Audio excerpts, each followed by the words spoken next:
O anong meron sa social development? Di ba ang hirap makipag-usap pag nagta-type? Kasi kung ako nga nagagawan ko ng paraan eh.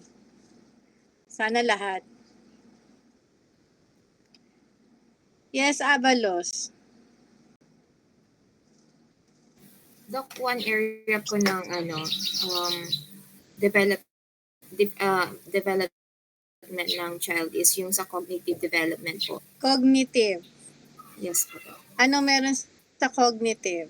Cognitive development nag-focus po siya sa ability ng child na to learn, understand, and think, and solve problems po, Doc. And it encompasses skills such as yung memory, problem solving, reasoning, attention, language, and imagination po ng bata. Okay. So that is under cognitive.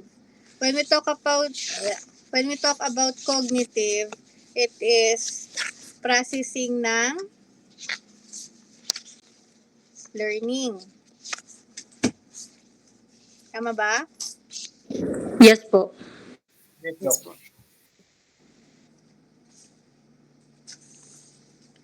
So, pwede rin siyang matawag na conceptual areas. Diba? In child development.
Tayo ay merong baby, lahat ng na-experience ni baby, ang expression niya lang is pag-iyak.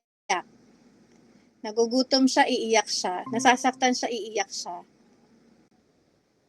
Gusto niya maglaro, iiyak siya. Yun lang yung expression niya. Pero meron na siyang nararamdaman. Hindi lang niya kayang i-express. That is why nagde-develop siya para isa to sa mga areas na nade-develop sa bata para yung mga nararamdaman niya sa kanya is pwede niyang express it